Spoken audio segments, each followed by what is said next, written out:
Hey there, Spartans. Happy summer. I would say happy Friday, but everybody knows that nobody knows what day it is over the summertime, and that is okay. I will try and put this out on a Friday, even if I'm not recording on a Friday.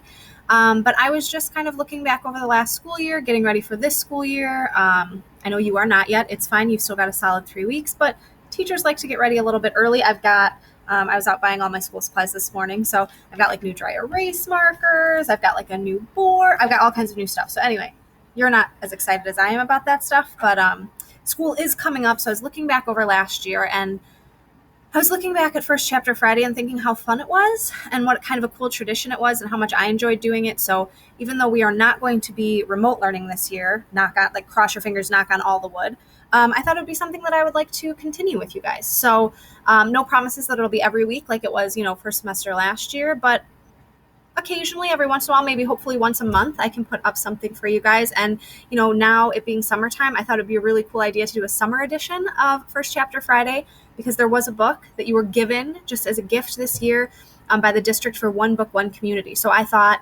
I'm reading that book now. What a good opportunity to share it with you, pique your interest. So if you don't remember, if it's really been that long since June this year, not May, the book that we are doing for One Book, One Community is Neal Shusterman and Jarrod Shusterman's Dry. And if you were in my reading classes last year, we actually read the first probably 50 pages of this together as a class just to finish up the school year.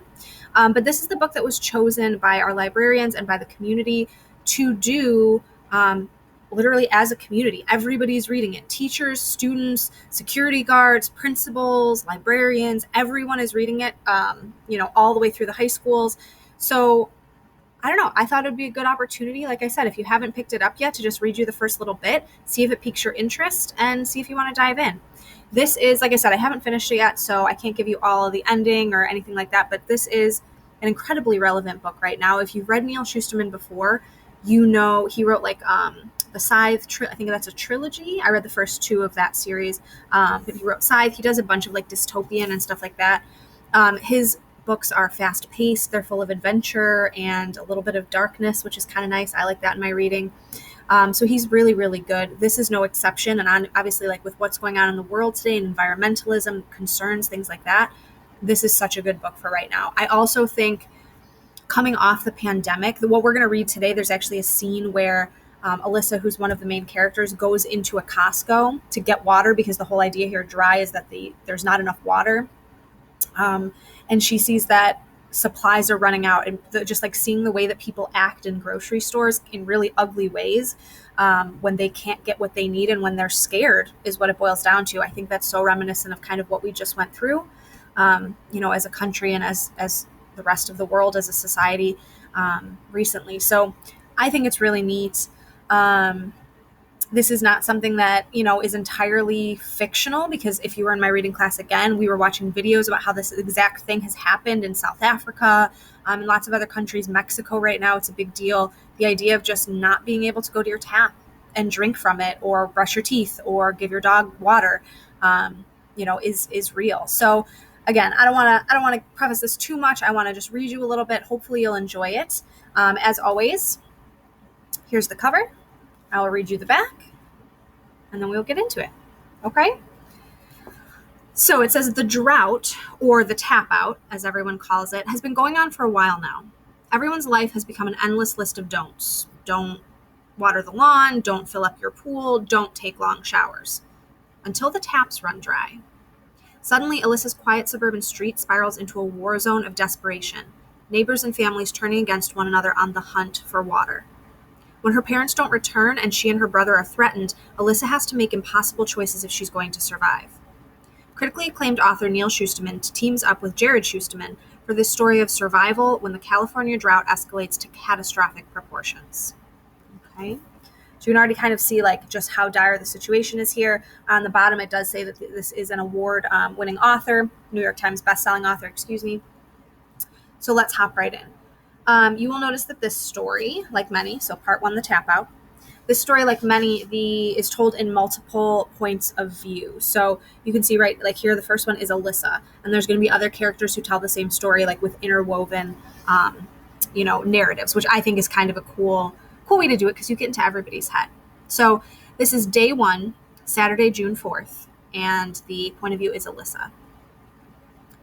The kitchen faucet makes the most bizarre sounds. It coughs and wheezes like it's gone asthmatic. It gurgles like someone drowning. It spits once and then goes silent. Our dog, Kingston, raises his ears but still keeps his distance from the sink, unsure if it might unexpectedly come back to life, but no such luck. Mom just stands there holding Kingston's water bowl beneath the faucet, puzzling. Then she moves the handle to the off position and says, "Alyssa, go get your father."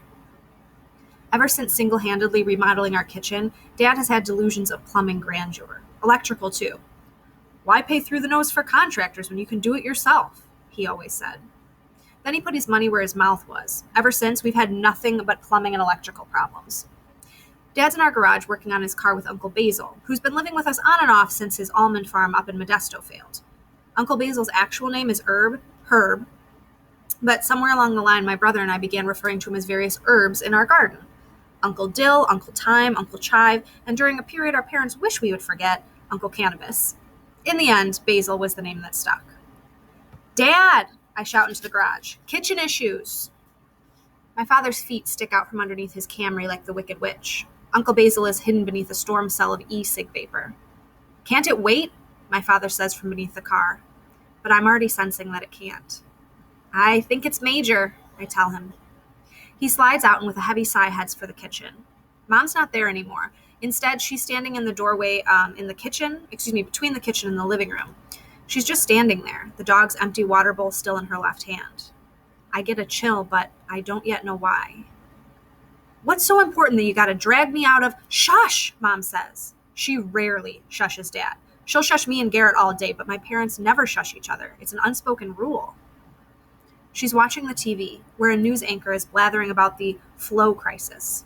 That's what the media has been calling the drought ever since people got tired of hearing the word drought. Kind of like the way global warming became climate change and war became conflict. But now they've got a new catchphrase, a new stage in our water woes. They're calling this the tap out. Uncle Basil emerges from his vapor cloud long enough to ask, "What's going on?" "Arizona and Nevada just backed out of the reservoir relief deal," Mom tells him. "They've shut the floodgates on all the dams, saying they need the water themselves." Which means that the Colorado River won't even reach California anymore. Uncle Basil tries to wrap his mind around it. Turning off the entire river like a spigot? Can they do that? My father raises an eyebrow. They just did. Suddenly, the image switches to a live press conference where the governor addresses a gathering of antsy reporters. "This is unfortunate, but not entirely unexpected," the governor says. "We have people working around the clock attempting to broker a new deal with various agencies." "What does that even mean?" Uncle Basil says. Both Mom and I shush him. "As a precautionary measure, all county and municipal water districts in Southern California are temporarily rerouting all resources to critical services. But I cannot stress enough the need to keep calm. I'd like to personally assure everyone that this is a temporary situation and that there is nothing to be concerned about." The media begins to bombard her with questions, but she ducks out without answering a single one. "Looks like Kingston's water bowl isn't the only one that's run dry," Uncle Basil says. "I guess we're going to have to start drinking out of the toilet, too." My younger brother, Garrett, who's been sitting on the couch waiting for normal TV to return, makes the appropriate face, which just makes Uncle Basil laugh. "So," Dad says to my mom half-heartedly, "at least the plumbing problem isn't my fault this time." I go to the kitchen to try the tap myself, as if I might have the magic touch. Nothing. Not even the slightest dribble. Our faucet has coated, and no amount of resuscitation will bring it back. I note the time like they do in emergency rooms. 1:32 p.m., June 4th. Everyone's going to remember where they were when the taps went dry, I think, like when a president is assassinated. In the kitchen behind me, Garrett opens up the fridge and grabs a bottle of Glacier Freeze Gatorade. He begins to guzzle it, but I stop him on the third gulp. "Put it back," I tell him. "Save some for later." "But I'm thirsty now," he whines, protesting. He's 10, 6 years younger than me. 10-year-olds have issues with delayed gratification. It's almost finished anyway, so I let him keep it. I take note of what's in the fridge. A couple beers, 3 more bottles of Gatorade, a gallon of milk that's down to the dregs, and leftovers. You know how sometimes you don't realize how thirsty you are until you take that first sip? Well, suddenly I get that feeling just by looking in the refrigerator. It's the closest thing I've ever had to a premonition. I can hear neighbors out in the street now. We know our neighbors, run into them occasionally. The only time whole bunches of them come out into the street at the same time, though, is July 4th or when there's an earthquake. My parents, Garrett, and I gravitate outside as well, all of us standing, strangely, looking to one another for some kind of guidance, or at least validation that this is actually happening. Jeanette and Stu Leeson from across the street, the Maleckis and their newborn, and Mr. Burnside, who's been eternally 70 years old for as long as I can remember. And, as expected, we don't see the reclusive family next door, the McCrackens, who have probably barricaded themselves inside their suburban fortress upon hearing the news. We all kind of stand there with our hands in our pockets, avoiding direct eye contact, like my classmates at junior prom.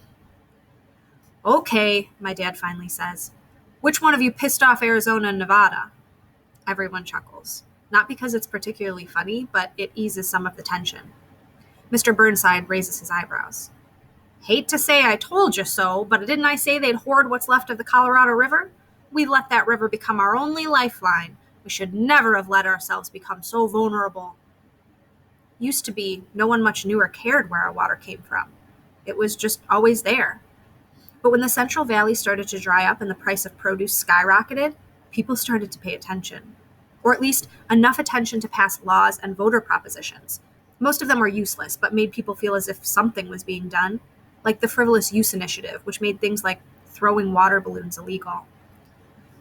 "Las Vegas still has water," someone points out. Our neighbor Stu shakes his head. "Yeah, but I just tried to book a hotel in Vegas. 1,000,000 hotel rooms and not a single one available." Mr. Burnside laughs ruefully, as if taking pleasure in Stu's misfortune. 124,000 hotel rooms, actually. Sounds like a whole lot of people had the same idea. "Ha! Can you imagine the traffic on the interstate trying to get there?" says my mom in a sour grapes kind of way. "I wouldn't want to be caught in that." And then I put my 2 cents in. If they're diverting the remaining water to critical services, it means there's still a little bit left. Someone should sue to get them to release a fraction of it. Make it like rolling blackouts. Each neighborhood gets a little bit of water each day. My parents are impressed by the suggestion. The others look at me with an "isn't she adorable" expression, which ticks me off. My parents think I'm going to be a lawyer someday. It's possible, but I suspect if I am, it will just be a means to an end, although I'm not sure what that end would be. But that doesn't help us now. And though I think my idea is a good one, I suspect there's too much self-interest among the powers that be for it to ever happen. And who knows? Maybe there isn't enough water left to share. A phone chimes, receiving a text. Jeanette looks at her Android. Great. Now my relatives in Ohio found out. Like I need their stress on top of my own. Text them back, "Send water," my father quips. "We'll get through this," my mom says reassuringly. She's a clinical psychologist, so reassurance is second nature to her. Garrett, who's been standing quietly, brings his Gatorade bottle up to his lips, and for a brief moment, everyone stops talking. Involuntarily, almost like a mental hiccup as they watch my brother gulp the quenching blue liquid. Finally, Mr. Burnside breaks the silence. "We'll talk," he says as he turns to leave. It's the way he always ends a conversation. It signals the conclusion of this loose little fellowship. Everyone says their goodbyes and heads back to their homes.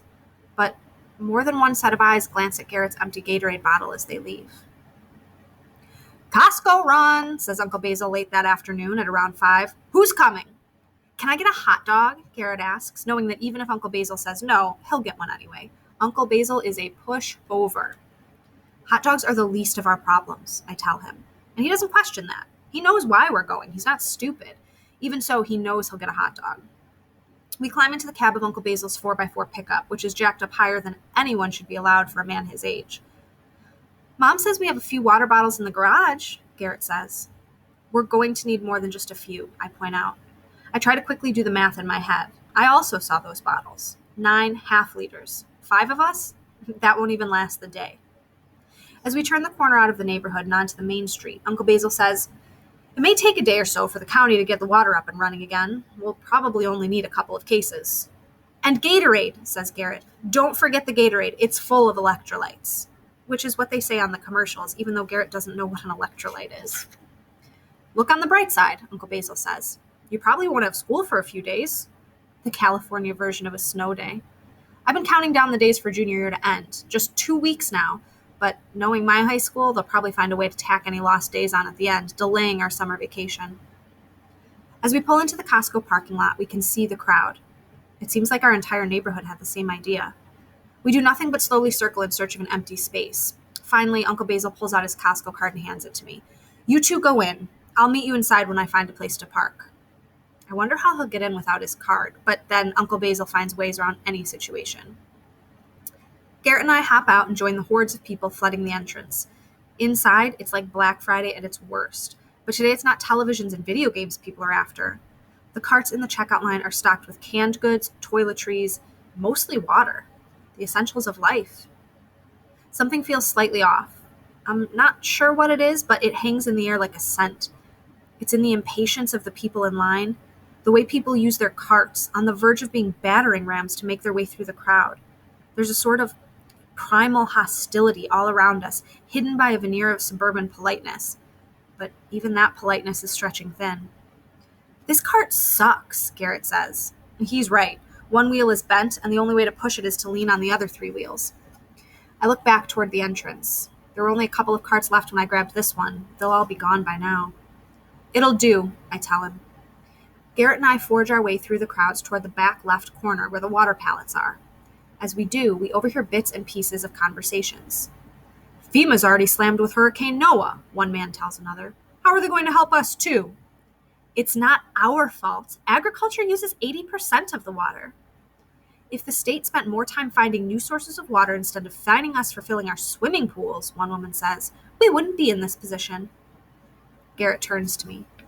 My friend Jason has a giant aquarium in his living room, and he didn't get fined. That's different, I explained to him. Fish are considered pets. But it's still water. Then go drink it, I say, shutting him up. I don't have time to think about other people's problems. We have our own to worry about. But it looks like I'm the only one who cares because Garrett has already gone off to find free samples. As I push the cart, it keeps veering to the left, and I have to lean heavily on the right side to prevent the bent wheel from acting like a rudder. As I approach the rear of the warehouse, I can see that it's the most crowded spot, and as I reach the last aisle to see the water pallets, I realize I'm too late. The pallets are already empty. In hindsight, we should have come straight here the moment the taps were turned off. But when something drastic happens, there's a lag time. It's not quite denial and not quite shock, but more like a mental freefall. You're spending so much time wrapping your mind around the problem, you don't realize what you need to do until the window to do it has closed. I think of all those people in Savannah the moment Hurricane Noah made that unexpected turn and barreled straight toward them, instead of heading out to the sea like it was supposed to. How long did they stand there, staring unblinking at the news, until they packed up their things and evacuated? I can tell you how long. 3.5 hours. Behind me, people who can't see the water pallets are empty keep pushing forward.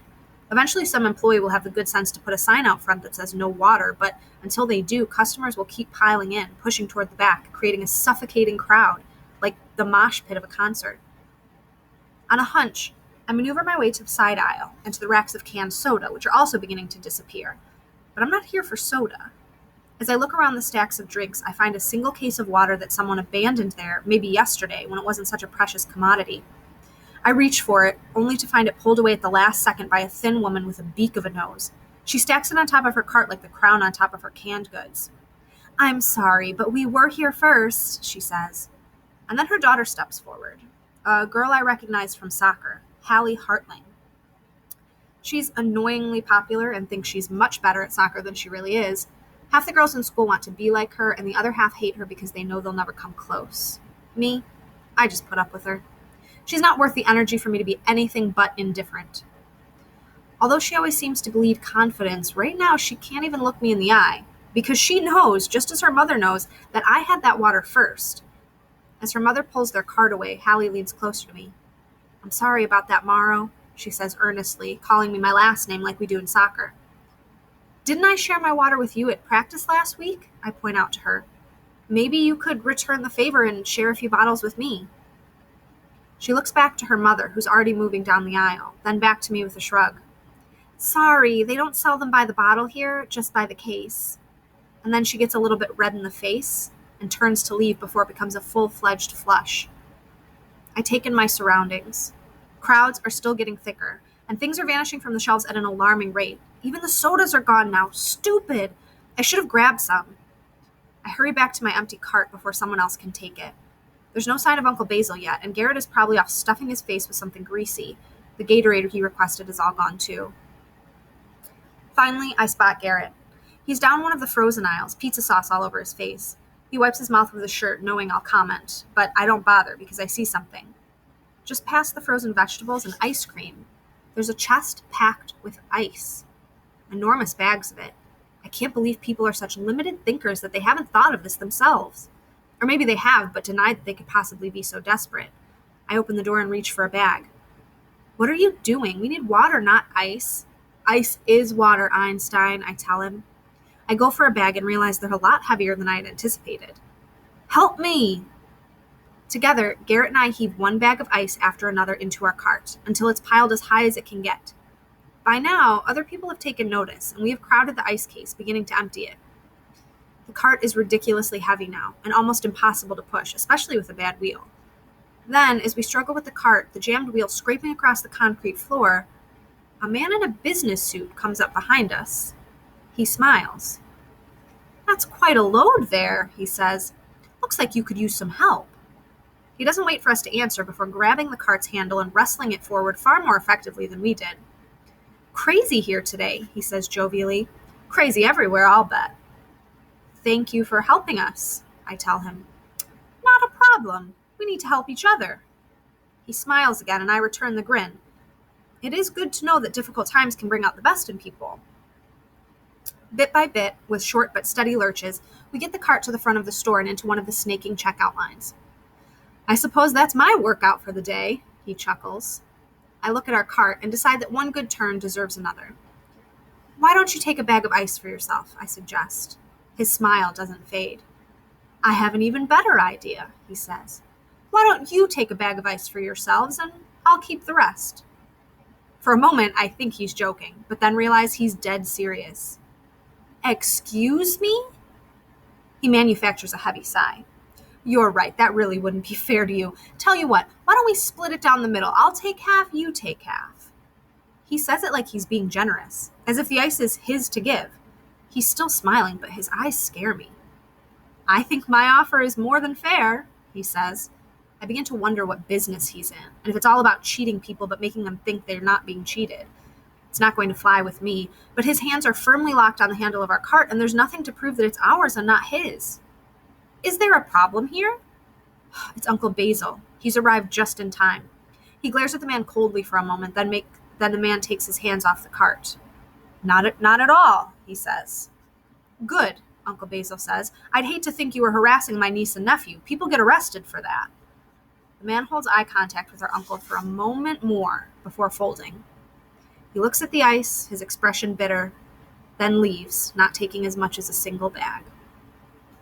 All right, and that is where we're going to stop because this is a pretty long first chapter, and I think you kind of get a sense of Alyssa as a character. You get a sense of the conflict in this story. Again, I hope you pick it up. It's a good read. It's a fast-paced read. You'll get through it like that. Beautiful summer reading, and there are still 3 weeks left of summer, so you have plenty of time. All right, Spartans. Thanks again for tuning in, and I'll have another video up for you soon. Like I said, I think this is a tradition I really want to continue. So enjoy the last little bit of summer, and I will see you soon, guys. Bye-bye.